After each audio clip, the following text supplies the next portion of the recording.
Hello, everybody. This is Secular.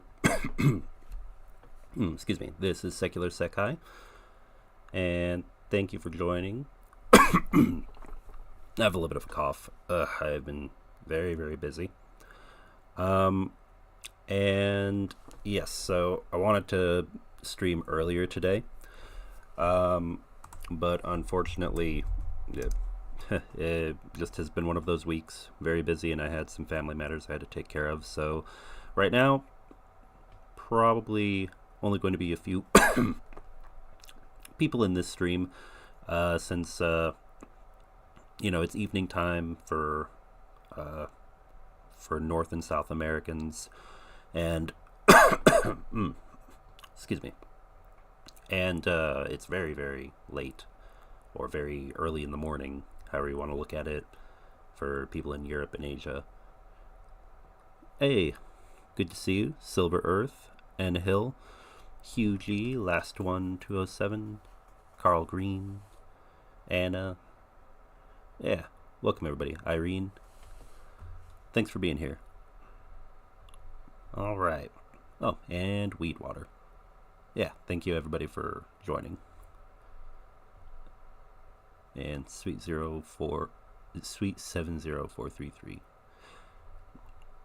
Also, these should all be good to read out, but I gotta keep in mind to pay attention to usernames when I read them out. Alright, so let me start with this. There we go. So I meant to start here on the blue screen, but doesn't make too much of a difference. Let's go ahead and switch over. Just going to give a quick update. Most of this you guys have probably already seen earlier this week on the community tab or from a video update. But just as a super fast recap, where we're at with the fundraisers so far. We are still at 7,403 of 90,000 for the anti-drone gun, and 35,511.88 hryvnia of 2,078,000 for the 110 FPV drones going to the 110th Brigade. Now, as you can see here, and this was covered in previous updates as well, we are at 6 of 110 drones. Technically 7, because this, should cover one more drone at least, but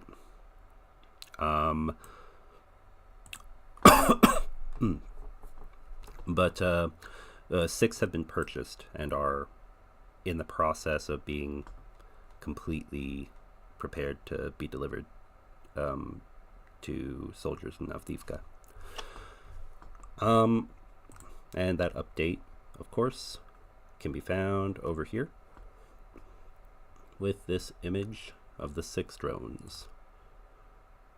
And also, the most recent donation that brought us up to about 35,500 was from Rick, over on his channel, Rick the Ukrainian. So, much appreciated. Thank you, Rick. Today's stream is going to be a little bit shorter than usual. Oh, that was weird. Only because, well, I'm feeling a little sick and it has been a busy week. So we're going to go for about 1 hour today, instead of the usual 2, sometimes 2.5-ish. And we have both N Hill and Anna helping with moderating today. Thank you for being here, you guys. And yeah, let's get started. So for today, we're going to do a couple of things. First off, let's see here. First and foremost, just going to go over a few recent video updates from a few other channels who I greatly respect, and I definitely recommend their work. So first, we'll go over here. I'm going to drop a like also. And I have not seen these videos yet. This is a brand new one that literally dropped less than an hour ago from Denis Davidov, which actually, let me do this since I don't think I've ever shown his channel here on this channel before. Pretty sure everyone probably knows Denis, but if you don't, if you're not one of the 182,000 subscribers that he currently has, go check him out. He's a pilot. He's Ukrainian. He was doing YouTube before the invasion happened, and in those days it was a bigger focus on kind of a pilot blog or vlog channel. And now, of course, he has been doing what he can to assist with his platform by covering the situation on the ground in Ukraine during the conflict. So yeah, go check him out. All right, now then let's jump into this. And I will be just not playing the whole thing, just going through a little bit of this and including some of my own commentary. So let's go. Hello my friends, we have lots of the news coming from the front lines. At first, let's concentrate on the good news for Ukrainian army. It seems like after all the Ukrainian command decided to attack Horlivka city. At least I see the preparation for this possible scenario. It is happening as in Kherson Oblast, then Ukraine landed across the Dnieper river, creating lots of the bridgeheads. So this is Horlivka, and today Ukraine went on attack in this place. Before Ukraine advanced in this position, and we have the new vector. So the new bridgehead is forming for Ukrainian army. Very interesting. Yeah, so I have been hearing recently about the situation going on in Horlivka, or around Horlivka. And also thank you, Michael Michaels. Yeah, I probably should go grab some water here in a sec. I've just been busy fiddling with everything, getting ready for the stream.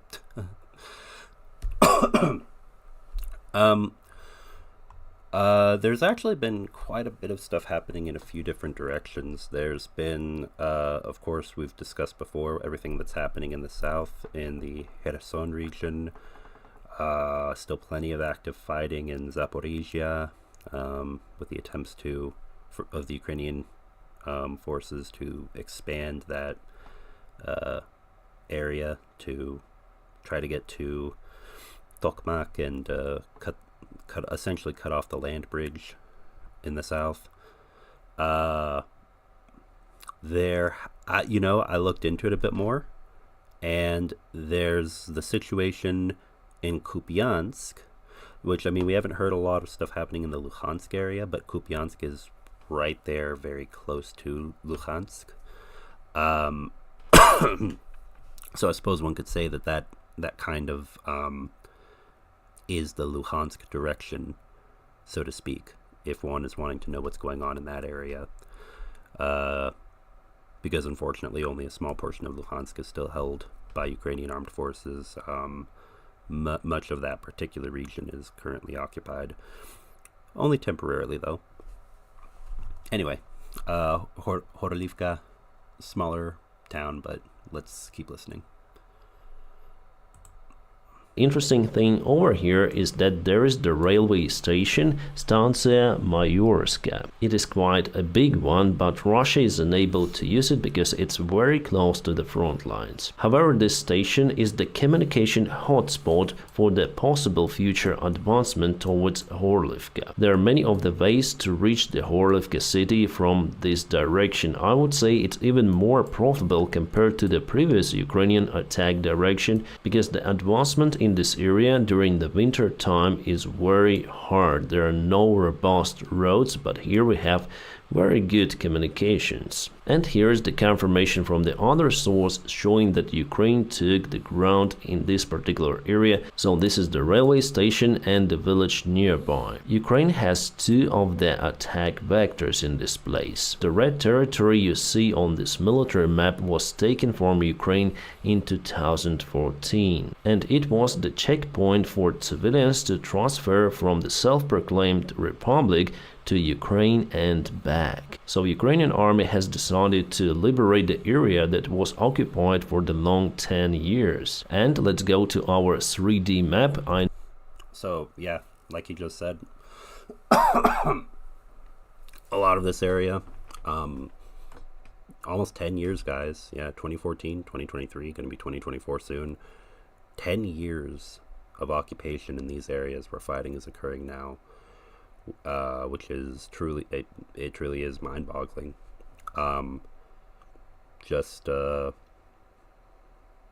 Yeah, I couldn't imagine whether someone is ethnically Russian, ethnically Ukrainian, or any other of the many different ethnic groups that compose all of what is Ukraine. Being any person under Russian Federation occupation for 10 years, it's, yeah, not something that would be fun to go through. Most especially if you do not agree with them and do not want them there, which I'm sure is the case for quite a few people. Many people. I know that many of you guys like this map because it shows the terrain in this particular area, and it shows that Ukrainian army has that certain advantage because this area is on a high ground compared to the nearby village, for example this part. For now the map shows that Ukraine wasn't really able to liberate lots of the territories, but it could be not correct. Ukraine might have liberated more area because it's hard to judge it on this military map. Here is just the railway station I was talking to you about, and there is the road that goes in front of the hill just into Avdiivka. Quite a good place to create the bridgehead because here is just a small village nearby to the station. Russia will try to secure it, but other than that there is no any urban environment or something like that. If we go from this area to the previous Ukrainian attack vector, here Ukraine liberated more of the territories compared to what we see nowadays in the fresh zone, but here Okay. Just a quick aside, I think he's using the deep state map, but actually perhaps not. Maybe this is a different resource, or even, is this Google? I don't think this is Google Maps, but I do like this. I do like this topological map. I should take a look and see what good map resources I can find similar to this, because now I kind of want to go and just explore the geography in my own time for some analysis of possible exchanges that both sides will have in the near future. Where the high ground is, for example, just as one example. Here the terrain is really difficult and there are no any robust roads to go to Avdiivka city, at least during the wet season or the winter time. Overall, I think those are the awesome news because Ukraine has the potential to strike the Russian army at some points of the front lines, even though Russia is trying to reach the initiative in this war. My friends, before we go to the other parts of the front lines, and today we definitely have something to speak about, well, firstly, let me tell you about the I believe this might be, hold on, partner and also the sponsor. Oh, so this, yeah, is where you would speak about the sponsor in his video, which I don't know the rules about that. Like, if I'm watching, analyzing, and offering my commentary or reaction to his video, and then it gets to a point mentioning a sponsor, yeah, just to be safe, we'll go ahead and skip that portion for right now. And we're just going to go over a little bit more of this and then move on. Notion has been the... of course. Hold on. Honestly, for reactions, I don't think it matters because it's a YouTube ad, so I don't think it'll create an issue, but These I centerpiece should, of I should probably get YouTube Premium just so I can not have ads when doing streams like this in this particular manner. Although reactions to other videos is not something that I want to be the primary focus moving into the future. This is just very useful information that I would like to cover a bit. of my workflow. It's quite literally an extension of my brain. Is reaching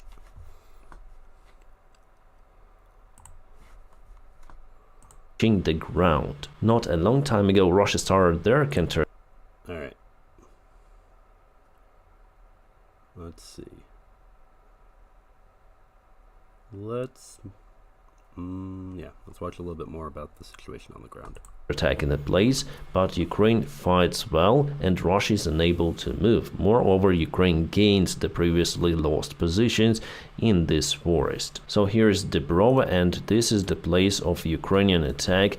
As you can see, a very flat terrain in this area. Just some light deviation and it's not very significant, but forest itself is a little on a higher ground, so Ukraine actually achieved a lot in taking this place under control. But the forest is quite big in this place. This is the area not Okay, so from what I could see there, that's good. So all of that recently has been brought under Ukrainian control. As he was mentioning regarding Ukraine and the terrain being rather flat in quite a few places, I mean, Ukraine, I'm sure people are already very aware of this, but all this fighting that's going on, remember, this isn't all in the Carpathian Mountains or something like that. A lot of Ukraine could be considered similar to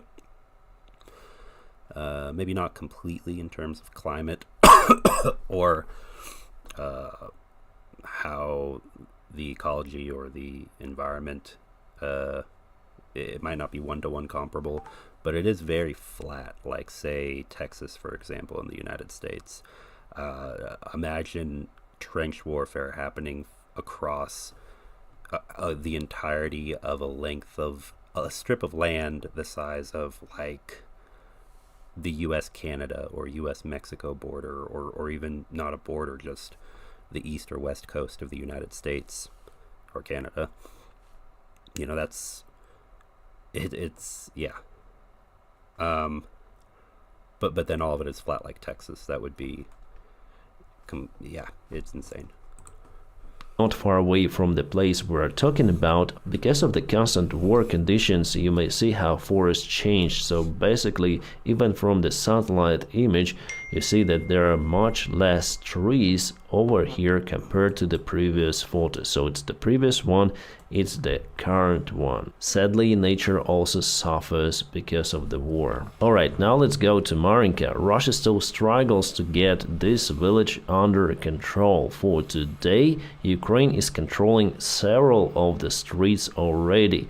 From what I know, our guys are there and they are fighting. We have the frontline correction for today, so it was yesterday and it is today. So here it's understandable that Ukraine is controlling a couple of the streets here, and here obviously Russia reached the end of those streets, but two of those are under Ukrainian control. Okay. Interesting to see. So the fight between Ukrainian army and the second biggest army in the world goes for few of the streets in one of the villages somewhere on the eastern part of Ukraine. The fight for it actually ongoes for many years, because you can see the self-proclaimed territory is very close to this area, to Marinka. Again, just a single village, and how many of those villages do we have in Ukraine? Like hundreds of thousands probably, well, tens of thousands for sure. Again, it shows the failure of the Russian propaganda, because they already told that they liberated, as they say, this village, but actually Ukraine is still keeping control over some of the areas of this village. And based on the size of this village, I would say that Ukraine is controlling at least 7 or maybe even 10% of the village. That's quite a lot if we're speaking about the current situation in Marinka. So why? Okay. So, yeah. And this is, as he said, with the border of the self-proclaimed, I believe that would, be DPR over there, very nearby. Another way to look at this is, I count one, because I don't think that's even another village over there, or if it is, I'm pretty sure that's a part of Marinka up to the north. So, like, in, what, 2 years, almost 2 years of fighting since the full-scale invasion, 10 years of total fighting since 2014, very soon, aside from the borders of the self-proclaimed unrecognized republic, the most in this area of the front that can be shown on Russia's side, supposedly one of the largest, most powerful militaries in the world, is one village that is not even fully controlled, because Ukrainian armed forces are still in Marinka. That, yeah. Alright, we're going to move on now off of Dennis's work, but as you can see, he does long stream. I mean, yeah, for a recorded video that I'm sure has plenty of editing, has a lot of work that goes into it, 22 minutes and 10 seconds, starting with the front lines and then going into some more of political situations. He does a bit of a review of other content that exists on YouTube, such as Zolozhny, the journalist, his work over here. Wait. Yeah. And then some videos from social media, a few news articles, and discussion about situations that are occurring inside of the Russian Federation itself, such as unrest in Chechnya, Siberia, Buryatia, other locations. Great work. Go check out his channel. All right, let's move on.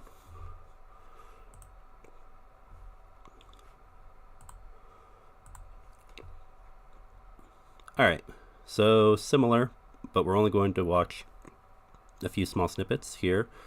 Another channel that I'm sure everybody is familiar with, but again, if you're not, because I've never, I don't think, discussed it here on this channel, go check out Arturehi,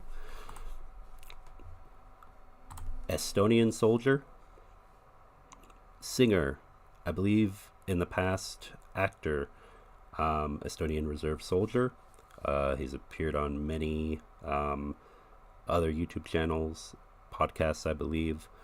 Very active individual. I've been following Artur since before the full-scale invasion of 2022. Probably since at least 2018, just because I found his content quite interesting. And of course, he, being an Estonian, lives, much like Ukraine, lives right next to that horrible neighbor that, you know, surprisingly many countries seem to feel they need to join NATO to not be threatened by quite so much. So, you know, he's from a country, from a society, a culture that very well understands what Russian oppression and fake attempts at diplomacy look like. This is a man who constantly calls it out and sees through Russian bullshit, so go check out his channel, and let's take a look at his most recent updates as well.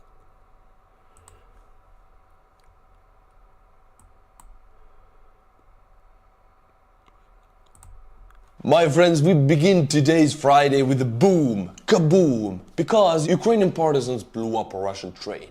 But wait, that's not it. They...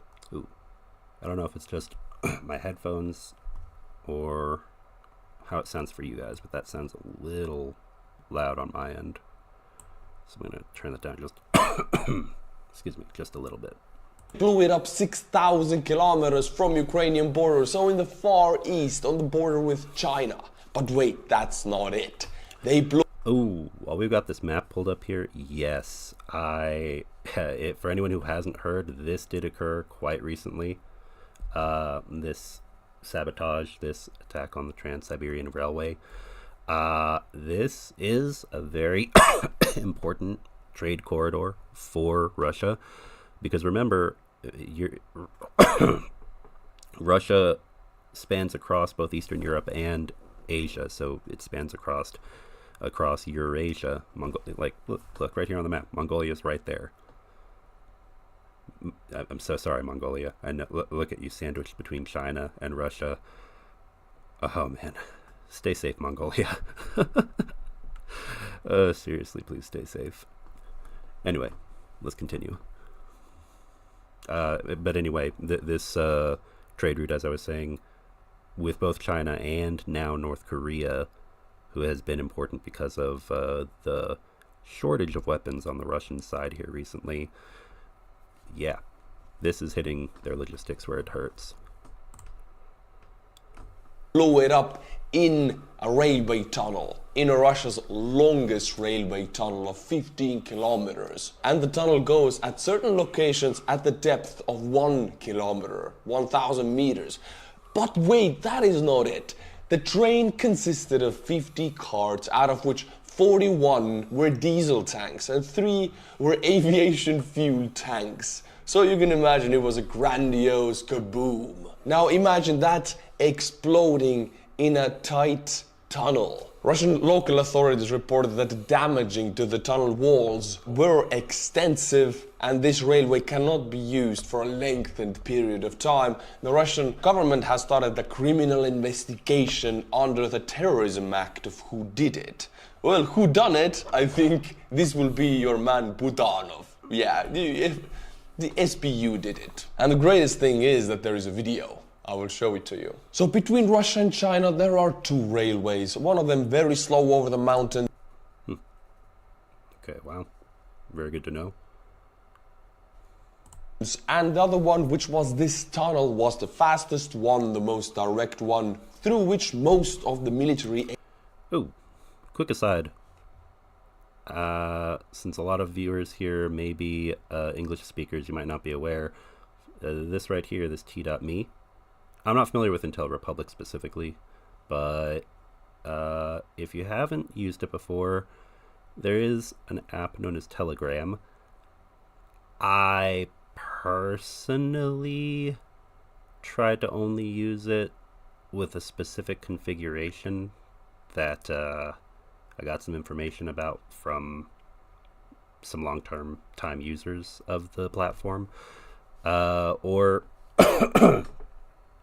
if I'm properly set up with something like Tor or a good VPN like Molvad.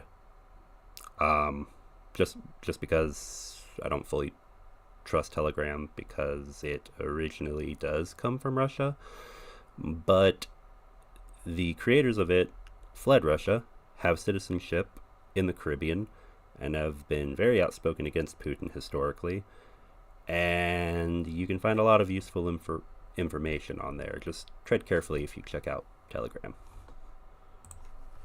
Aid and humanitarian or logistical aid from China and from North Korea was traveling into Russia. So now that this tunnel is damaged seriously or semi-destroyed, this aid will not stop, of course, because it can take the other route over the mountains, which will take more time, or it can take the maritime route via shipping lanes, which will also take a lot more time. So if Budanov now decides to pay back for his wife for the second time and damage the second railway link with Russia and China, this would seriously hinder the 2 countries' logistical connections. Now this attack, you can be sure that the local FSB authoritative will be flying out of the window, because it was his responsibility to make sure nothing like that ever happens. If it happened, it's his failure and he's gonna pay for it. And just want to add, I feel like there have been a lot of such, security failures here recently.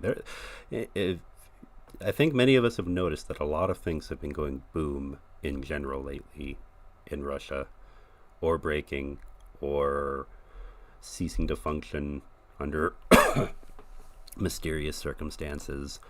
And I think part of that is domestic, and part of that is perhaps not so much. Perhaps some foreign involvement there. But either way, I would say FSB, GRU,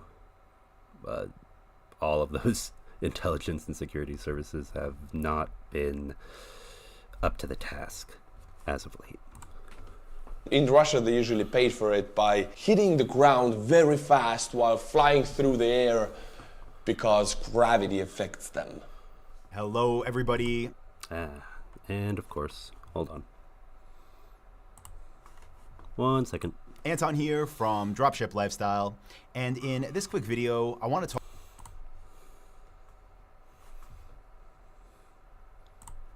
And we're back. The Severomuisk tunnel was opened on December 5th, 2003. And it is the longest railway tunnel in Russia. The depth sometimes goes to 1 kilometer and the length is over 15 kilometers.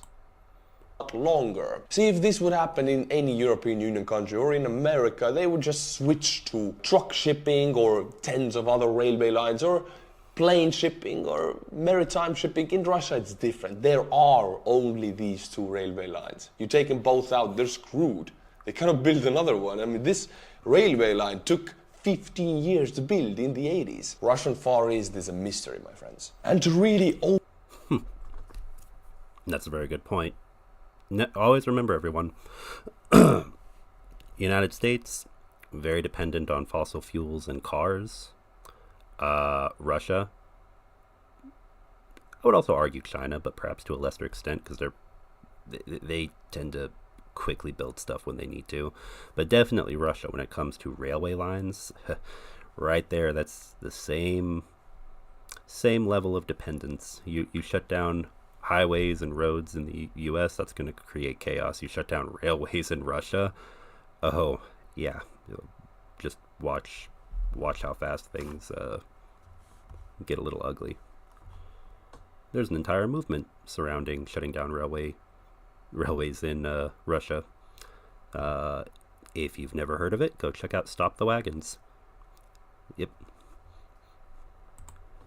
Open it up to you what it really looks like. I just put in the coordinates of the exact explosion, and this is what came up. This is the photo, and actually it is true. So you might think, how is the real life in Russian Far East? Arthur always talks that they don't have running water or toilets. Well, this is how it is. They have electricity, as you can see from the post here, but that's where the luxury ends. They don't have running water, they don't have plumbing. The toilets are usually outhouses, what you call it in English, that you just go outside, you have this little box, you go in and there's a hole in the ground. That's what they have.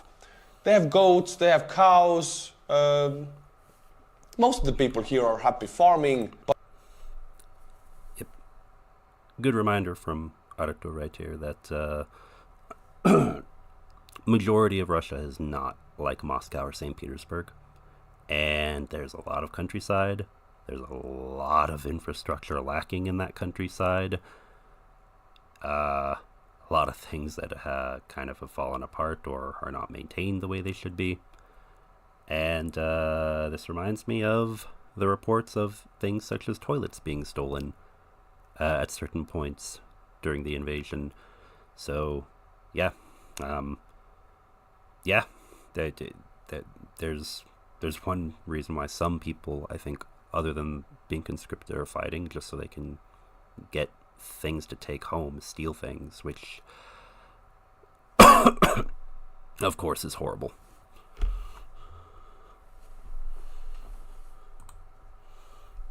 But they don't have satellite television, they don't have internet mostly, and the heating is through stoves. Rural and almost like a tribal way of life in Russian Far East. That is the reality here. And I'm not here to criticize that, I'm not here to criticize poverty or lack of funding. I'm here to criticize the Russian government for taking away funding from these people, because they deserve it.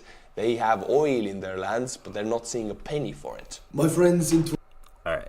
Yeah. Oh, to jump on top of what he just said, yes, always remember that infrastructure has been like that for quite a while. The poverty has been bad for quite a while. And rather than working to make it better and trying to cooperate peacefully, diplomatically, in terms of business with the rest of the world, Russia instead is taking their citizens' tax dollars to put toward this war. And all of the demographic and economic consequences that will come after this war, because make no mistake, there will be quite a few. Like the bubble is forming, my friends. If ever there were a demographic, economic, and possibly even radical culture shift bubble, that might be promising too many things all at once, but if there are bubbles of those type forming at any point in Russian history, right now is definitely a good example. All right. Anyway, again, we could stay on this for a while, but let's move on, because I might go a little longer than an hour, but I'm not going to be on quite as long as usual today, just because I am feeling a bit sick. So let's move on. There is a little bit of information for the front lines, a bit of information regarding events occurring inside of Russia, and we did an update on the fundraiser at first. Before we move on, actually, one thing I'm going to do right now is with two things. One, if you have any questions, I think this was mentioned in the chat, feel free to send them my way. And I'm going to take a look and see if what's been sent so far in chat.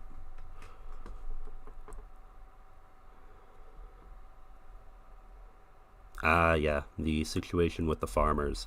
And that's expanded not just with farmers, but also with the truckers in Slovakia, if anyone has seen. And, of course, farmers in Poland, not going to generalize and say all farmers, never going to say anything like that, but I believe some of their the political representation that's common for members of the farming community in Poland typically were aligned with the previous government, the more right-leaning conservative Polish government before the most recent elections, where they lost their majority, their full control over power in the Polish government. But of course, regardless of that, even if they're no longer the ones who are in the majority or in control of the government, they still have a large amount of influence and people who are upset, of course, about the economic situation right now in terms of crops, in terms of wheat. It is a complex situation. So keep that in mind. But as a whole, Poland has, regardless of the political party in charge, stood with Ukraine quite well, quite effectively through these last 2 years. In Slovakia, we'll see how the Slovakia situation continues to unfold, because the new prime minister is not very supportive of Ukraine, and we'll see what happens with opposition to him. Let's see.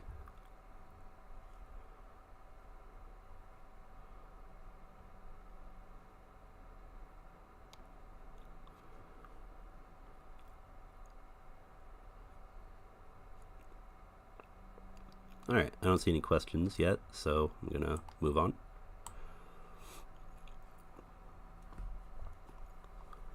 Oh, and the other thing I'm going to do, now that I've checked chat, is it is very late in Ukraine, so this may not.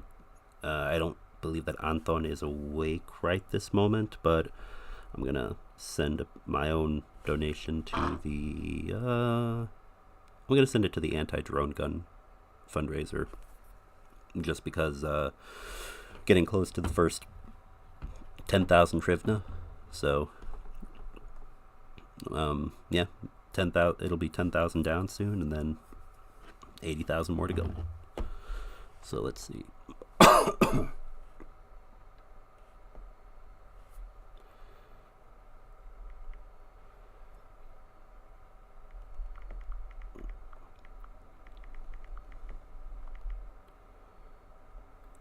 All right, and I'm gonna send 60 right now. That would be in US dollars. Sometimes I like to go back and forth, and I'll sometimes send US dollars, sometimes send Canadian, but you know, US is kind of a standard in just internationally in a lot of places, so usually it's just excuse me, just US. All right, let's see here.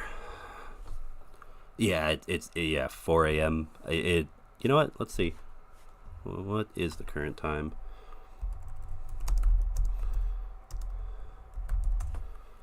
Yeah, 3:56 a.m. in Kiev. So I don't think he's awake right now. I'm not gonna ping him about it, but whenever he is conscious, awake, he'll probably see a notification about that, and then I'll post an update in the community tab. All right. Let's see here.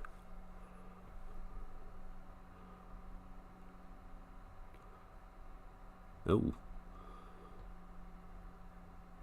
Ooh. Sorry to hear about that, Michaels. Hope that the toothache improves. Ah, New Zealand. Are you a Kiwi? Hey, kia ora. Kia ora whanau. My te reo is very rusty and limited, but yeah, very cool.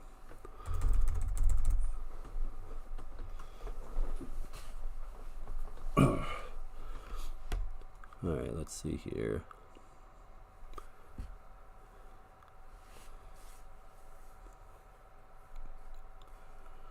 All right, so actually before we move on to this, I was going to go over a little bit more because there was some more important stuff here that I wanted to cover that that Georgie covered over on his channel. But first, before that, we're going to try something right quick. Let's move over to image. Okay, so I have a news article, and it's pulled up over here where you guys aren't able to see it, but I've got it pulled up. And so I've been wondering, I've been thinking, like, okay, I want to be able to show news articles, or at least important parts of articles, but also I don't want any news website to say that I don't know that I'm displaying it.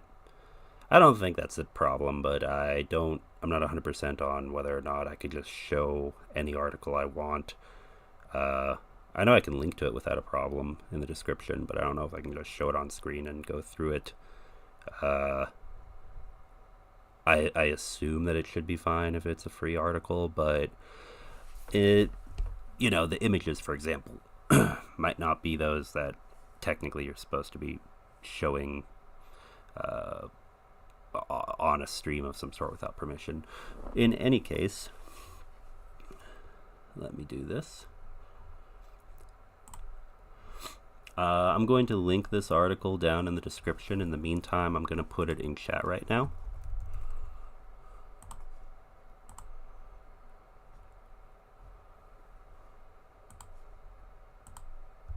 Yeah, precisely. Better safe than getting a strike.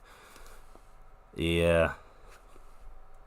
Exactly. So and that's why you see reaction channels. You see channels that put, you know, reactions to movies or show content, you know, in general on YouTube, go through all these different loops and creative ways of getting it to work under free use policies. Yeah, it gets convoluted. Oh, Taiwan. Hey, very cool.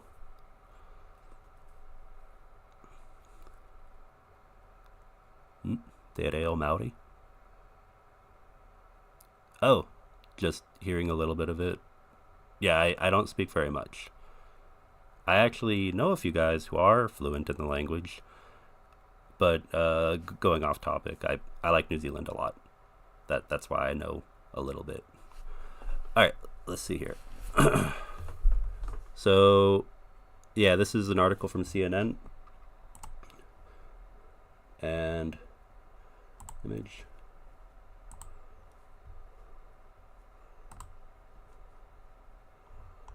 So the best way I can do this, I think, is like this. Oop.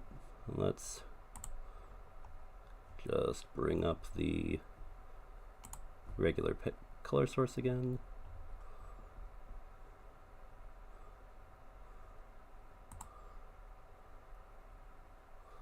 Oop.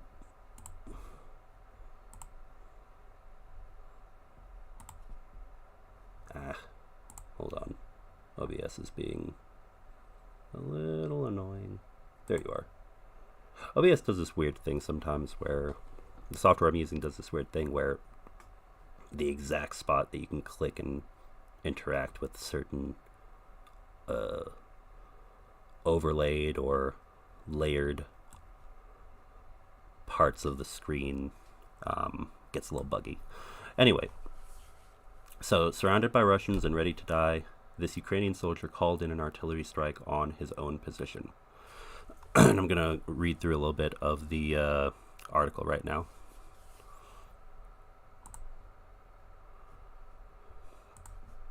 All right.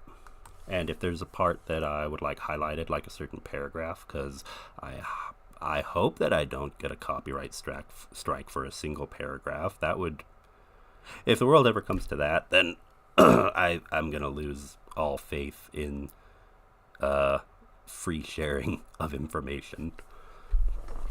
But yeah, so the gist of this is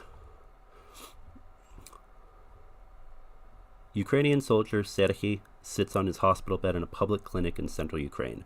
There are small pieces of shrapnel embedded in his legs that the doctors can't retrieve. Despite the pain, he says he is feeling good.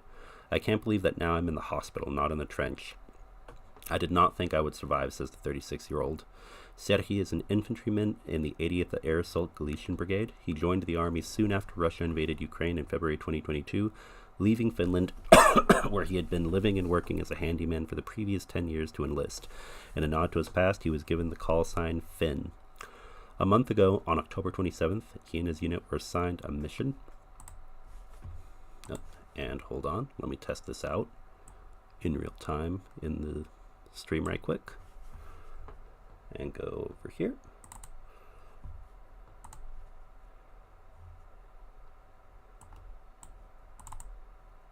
Yeah, there we go. That works relatively well. And I'll just resize this.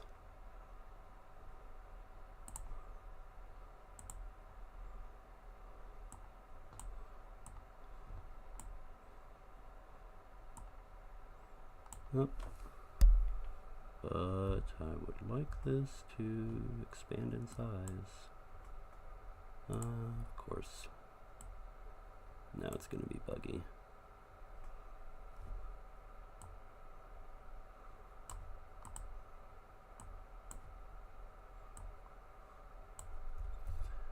Well, unfortunately, I'll have to play around with mastering this later on.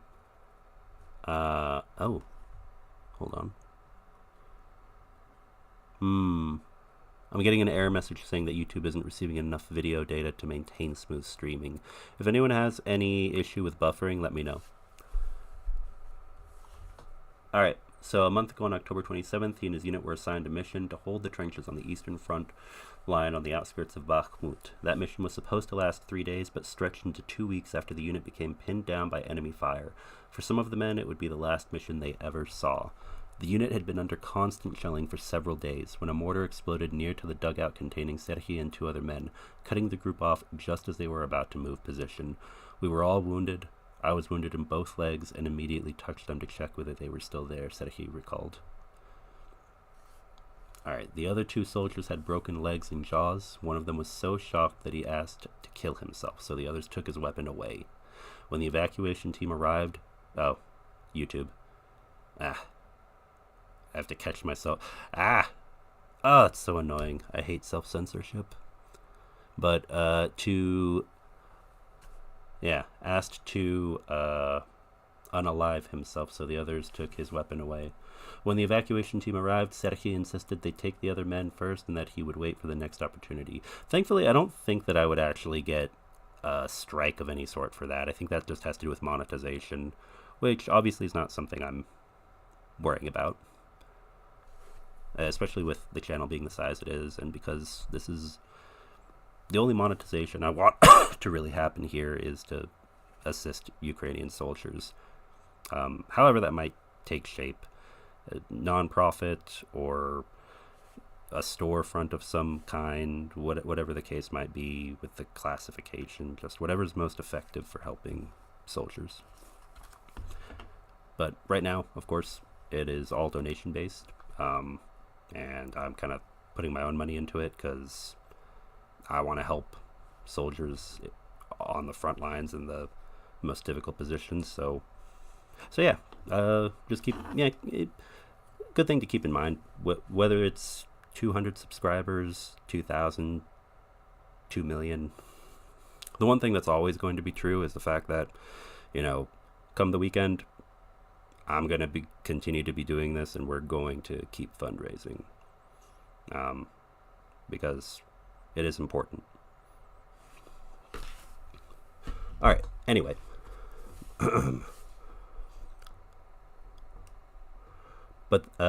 So when the evacuation team arrived, Serhiy insisted they take the other men first and that he would wait for the next opportunity.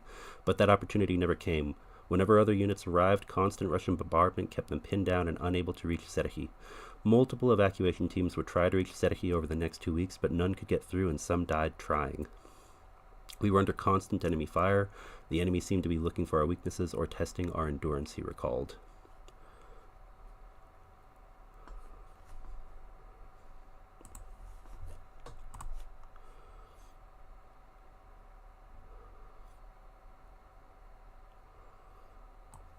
All right.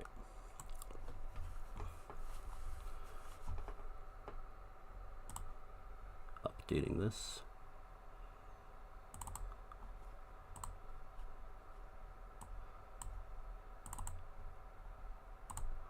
Alright. Was Serhiy confined to his trench, his commander used a drone to drop off essentials to him such as water, painkillers, chocolate bars, and even cigarettes. The water was a big problem because first, the drone could not pick up big bottles of water, so the drone dropped small bottles wrapped in paper and tape. But not every bottle could survive the fall, and they often broke. Water was leaking out. I appreciated every sip of water.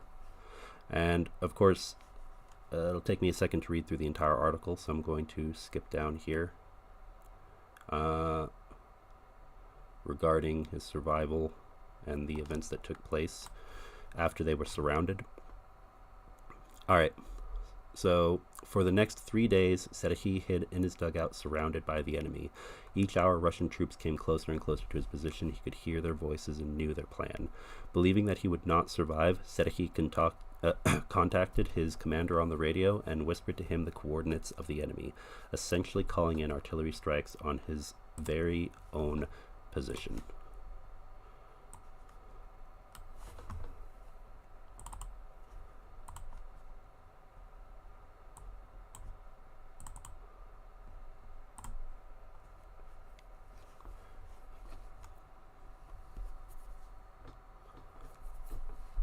Thanks to Serhiy, Ukrainian artillery conducted several accurate strikes, but more Russian soldiers continued to take up positions around them. I was surrounded by enemies, Serhiy explained. When they couldn't hear me, I whispered the coordinates again on the radio, and our artillery fired at them. At one point, Serhiy thought that his time was up when a Russian soldier climbed into his dugout. The soldier asked Serhiy where he was from, and the Ukrainian replied in Russian that he had a concussion and asked for water. The Russian soldier did not give him water, but crawled out of the trench, apparently still unaware Serhiy was Ukrainian. I still can't understand how he didn't realize I was from the Ukrainian armed forces. I was wearing a Ukrainian uniform. My pants were in pixels. Yes, they were dirty, but it was obvious that the boots were Ukrainian, Serhiy recalled. With all efforts to evacuate Serhiy exhausted, his commander eventually told him the only way out was to crawl and pray.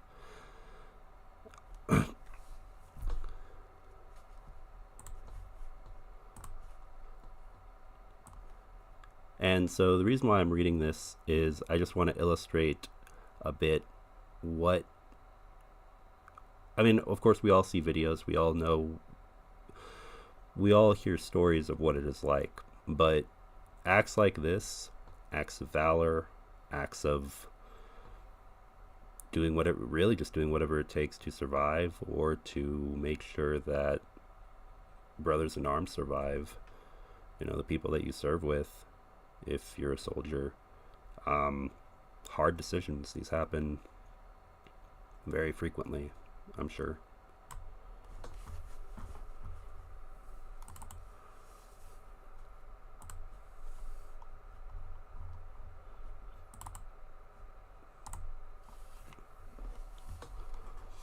I had to crawl through the dugout where Russians were, holding the radio in my left hand on my knees.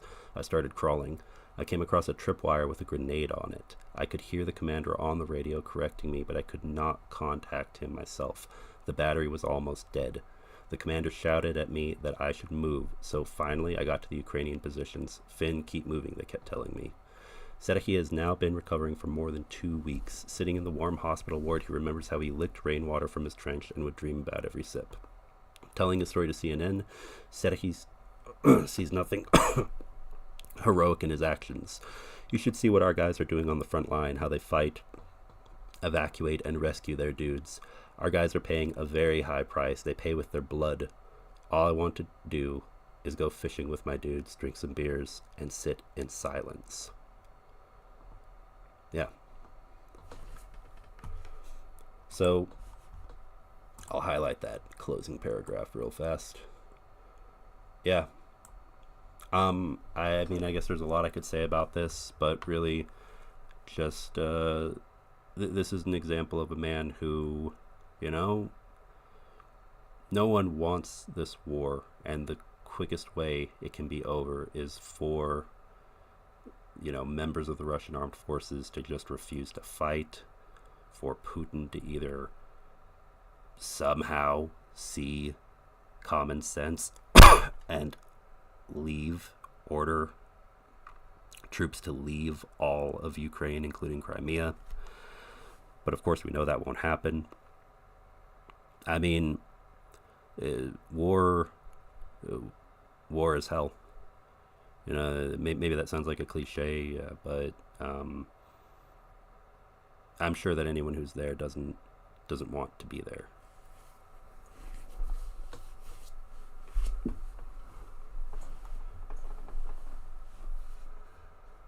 Yeah, I agree, Sally. It is inspiring bravery, and yeah, I agree. I don't think there are a lot of Russians who are serving out of anything other than fear or seeking to make money. I mean, there are diehard Z, like, ideologists or brainwashed super pro-Putin partisans, of course, in the Russian armed forces, but I really don't think that they are a majority. I think the majority are serving because A, they were drafted, or B, because they need the money, or C, because they're a convict and they want to fast track, you know, paying off basically a 20 or 30 year sentence in prison for horrible acts, for horrible things they did to their own countrymen in their own damn country. So yeah, that kind of motivation, it does not make for a professional, or it doesn't make for a professional or a humane fighting force. Yeah. All right, so yeah, you know what? This wasn't pretty good, and was pretty quick to be able to put paragraphs up. So I think I might do this next week when I've got more preparation before the stream. I'm gonna try to put together some more articles that would be useful or very informative to go over. And of course, anything that I cover, I'm going to make sure to put in the description of the video after the stream is over. Or before the stream. Probably before the stream even starts. Unless it's something I decide to react to in that very moment. So it's a legitimate reaction.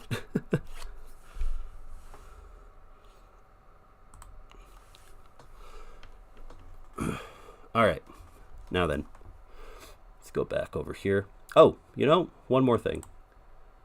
Yeah, I just realized I didn't have them pulled up, so I'm going to put up the progress bars for the fundraisers. And again, I made a donation to the one on the bottom that's at 8%, but it was through PayPal, so when Anton is awake, he'll probably transfer that over. It'll be closer to about 10% maybe. All right. Let's see here.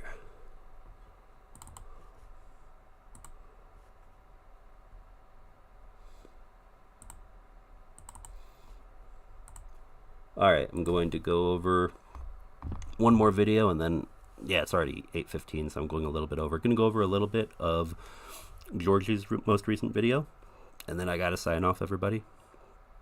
Oh, have I had a COVID test? Yeah, I had a COVID test. It's definitely not COVID. There's just been a bug going around here recently.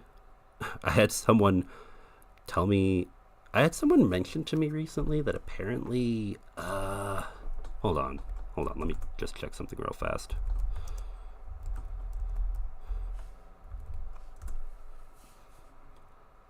Oh, yeah. I'm going to not be specific at all about this. Oh, shoot. I actually said it, but I don't know how strict YouTube is. I don't think just saying the word causes a problem, but also there's shadow bans, so even if your content is up, I don't want it to be removed from recommendations in the algorithm, but it is what it is. In any case, I already know it's not COVID, but someone mentioned to me that apparently there's a new cluster of some kind of pneumonia outbreak in China right now. 2023, China's mysterious wave of childhood respiratory illnesses. The spike in respiratory illnesses in China. So, to the best of my knowledge, that's just normal pneumonia. I don't think that it's something brand new, like in 2020. So far, the reports have been no unusual or novel pathogens have been found in provided data from health services of the People's Republic of China. But yeah, hopefully that's the case and it isn't going to be another outbreak of something. I think it's just a regular cold. Now then, let's go to this. Hey everyone. Oh. Is it wanting to play? Hey everyone, George. Again, a little loud. I'm gonna turn it down just a little bit. Georgie here with Ukraine Matters. I finally have time to make... Ah, shoot. And I just realized. I'm gonna go back and like Artur's video. And I just liked Georgie's video. Alright, let's watch. Make a video this week, and my map update is coming later this week. But today I want to talk about probably one of the most, if not the most, underreported event in Russian invasion of Ukraine. Oh, and hold on. Just because those are for our donation fundraiser drives, I'm going to remove those so they aren't pegged on the same screen as Georgie or anyone else. All right, now let's go. In this conflict that have been severely underreported. You might have heard about recent explosion that happened in Russia, specifically on a railway line inside of a tunnel. And this is how it was reported in a lot of Western media. My problem with this reporting is that it does not convey the significance of this event hard enough.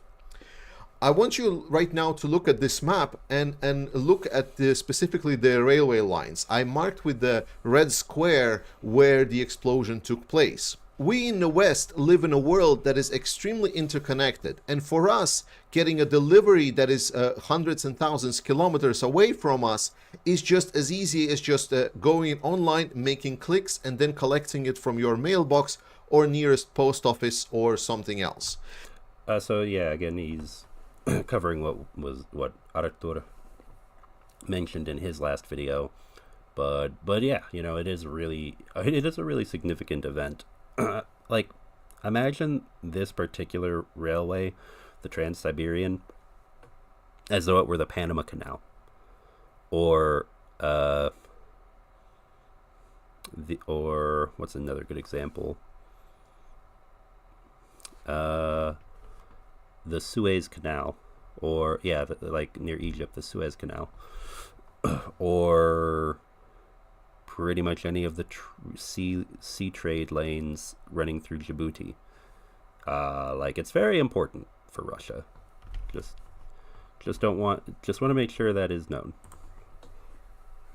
And we have stopped considering what it is like to be located somewhere where that connectivity isn't the greatest. While Russia has a lot of strong sides as a country that is waging an aggressive warfare, Russia also has significant downsides to itself. One of the biggest of them, which is a double-edged sword for Russia, is its size. Because while the size of Russia means that it can never be conquered, there is no army that can try even remotely conquer the lands of Russia, and everyone that's tried have failed. It's also a big problem because there is no amount of people that you can have that can defend everything and everywhere at once. I already covered this a little bit when we were talking about the Ukrainian attacks on the Russian facilities that are producing vehicles. And I explained because of the legacy of the Soviet Unions of building super factories, Russia is vulnerable to these attacks. And because there's just so much space in Russia, there is plenty of corners for rebellion and spies to hide.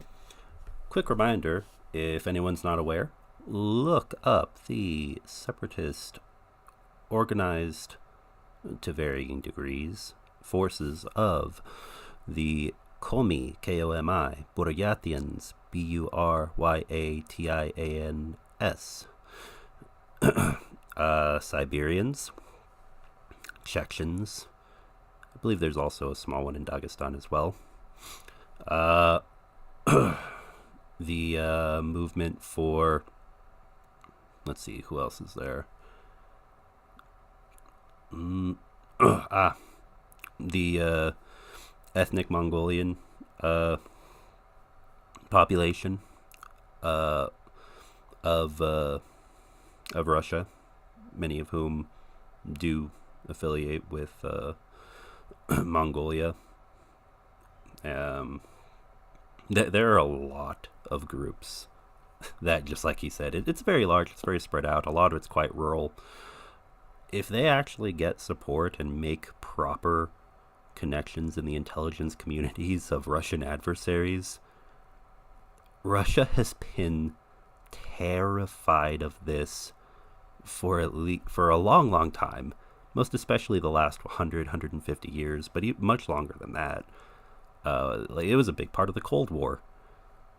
They tried to do similar things in places like the United States and various parts of Europe. They were very aware of various people speaking with different groups of people within their own borders. So yeah, just a quick reminder that that is very much something that we could see in the history books when many of us are old and gray.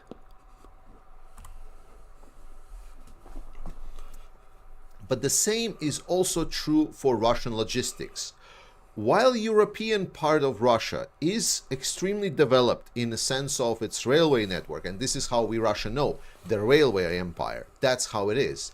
The problem of Russia is that it is the European part that is developed.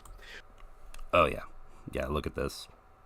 All of that rural land out to the east, all across Siberia, 2 railways. And they go to other trade partners in Mongolia, China, and Pyongyang, North Korea. Vladivostok, right there on the border, that still has the kind of contentious, you can probably see my mouse, yeah, right here. Oh, well, I guess you can't see it because of the, it's underneath the owl, hold on. There, Vladivostok. Oh, I guess my cursor doesn't show up in full screen. Well, in any case, you see it right there in the bottom right. Yeah. Very, very vulnerable. When we actually look in the eastern part, the part where Russia goes towards China and towards North Korea, the partners that are now supplying Russia with critical equipment. Remember, Russia has cut a lot of direct import with Europe. Direct crossing of borders between Russia and European Union is pretty much closed by all of the countries, and goods are almost not flowing through the border of Russia. Majority of what Russia needs, including what they are using for their military equipment, is coming from the eastern side now, because Russia has reoriented themselves towards the east.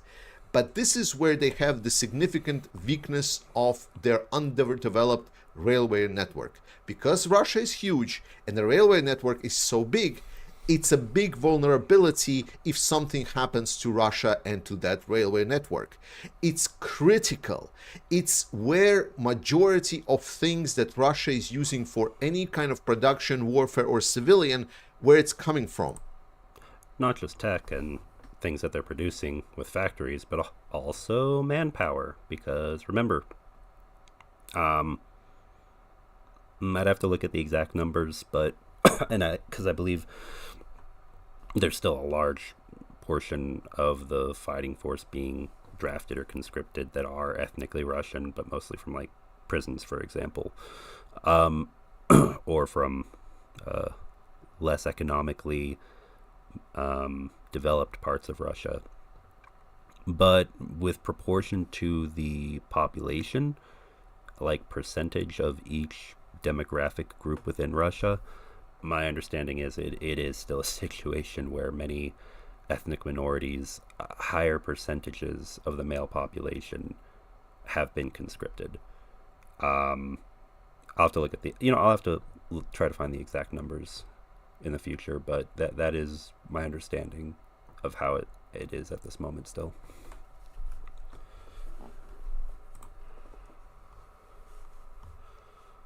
Why wait? All right. Well, in any case, this is kind of a reiteration of what we already went over, so I'm going to go ahead and stop that. But yeah, the situation on the ground in Siberia, pay close attention, folks. Pay close attention to dissident, partisan, opposition activity, more than just protesters getting beaten up or arrested. Just pay attention to everything that's happening on the ground in Ukraine, as well as in Mordor, home of the orcs. All right, and with that, let me switch back and we're gonna do something right quick. All right, we've got 2 questions here that I do see over here that were sent to me by mods. Michael's asking, any news about Russia trying to send more asylum seekers into Finland? Ooh, that's a good question. I was looking at an article about that not too long ago. And my understanding is that Finland has done a pretty good job of, similar to Poland when Belarus attempted that not too long ago, they have shut that down. They initially left just one open. I don't know if it was out of a courtesy or if there was a strategic reason behind leaving one open at the very far north. Maybe just for convenience, because there were people, citizens of both nations on each side, and there had to be some kind of official border crossing for people to, to cross back in a certain time frame. But I believe that every single crossing is now officially closed between Finland and Russia, and Finland has mobilized basically a border patrol across their border with the Russian Federation. Let me take a look right quick.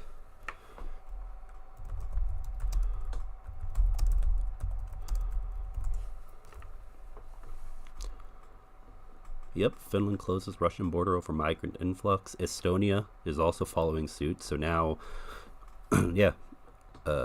Artur's country, his home country, Estonia, is also doing the same thing. The Nordics and the Baltics, they both just understand, man. The memories of World War II, of the Cold War, of conflicts that came before, during, and after that time period, leading up to today. The whole attempts to block Finland and Sweden from joining NATO, Russia threatening both of them out of fear that they would join NATO. They get it. They understand. You can't negotiate with a bully who really just clearly believes that the world is out to... like the government, the Russian government, who clearly believes that the world is out to get them, that, before all of this happened, some mastermind plot to carve up Russia was being concocted by the evil West in their collective imagination. No. You pull stuff like this, then yeah, people really do start, and you do it again and again for decades, for centuries even. Yeah, then people really start looking at that as a desired end goal. And that's kind of what's happening. Russia's shooting itself in the foot in many different ways. But yeah, most recent update I see is that it is still closed. Thanks for asking. From Carl Green, did you hear about the former Ukrainians being conscripted and returning to Ukraine as a Russian unit? Well, the wording of this question, I think former Ukrainians is kind of a misnomer, because, Ukrainian, it can refer, excuse me, it can refer to an ethnicity, it can refer to nationality, citizenship. Being a Ukrainian citizen doesn't matter what your ethnicity is. Being a Ukrainian, in spirit, in law, having family there, having lived there, grown up there, even if you grew up in the diaspora, having strong ties to it and a love for Ukraine. These are all things that make someone Ukrainian. So I would be remiss to refer to people being conscripted by the Russians as former Ukrainians. Rather, I would refer to many people being conscripted who are under occupation as Ukrainians who are being illegally, forcefully conscripted or drafted into the Russian armed forces. And yeah, I have followed that a bit, especially the youngest of the conscripts, who are, some of them were 15, 16 years old. Now they're turning 17, 18. And imagine that you're a minor, you're a teenager, you're you're a kid, and you're getting sent off to fight against your own people.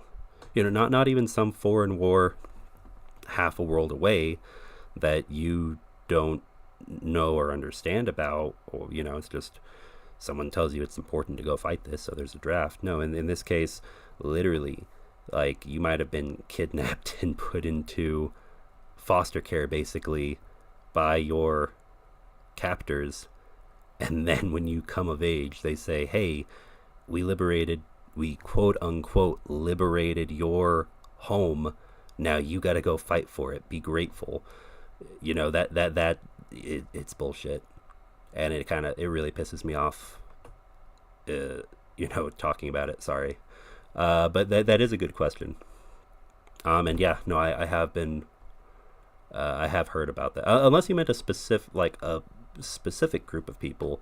If you're just saying in general, then yes, I have been following the news on that.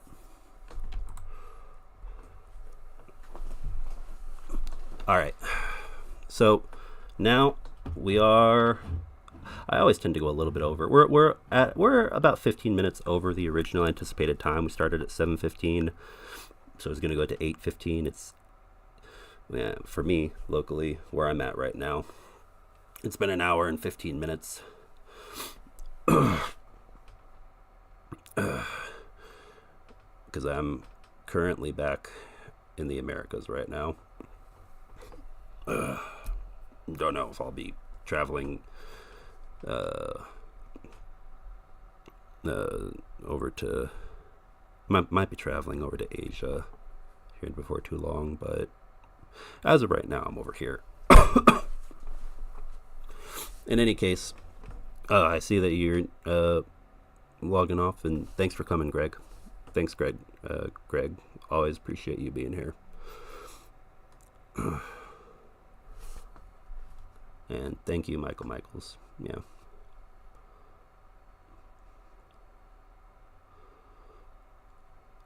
All right.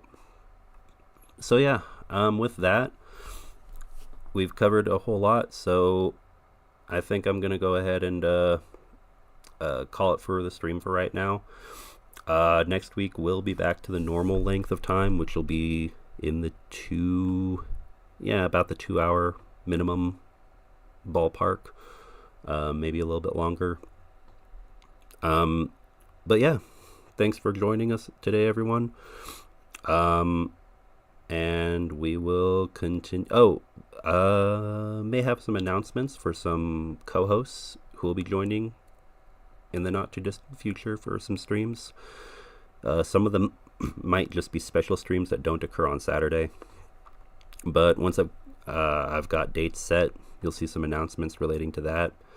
Don't want to ruin any surprises, but some of you might be familiar with at least one of them, and the other is someone who I'm talking with right now who seems like a great supporter of Ukraine, someone with military training.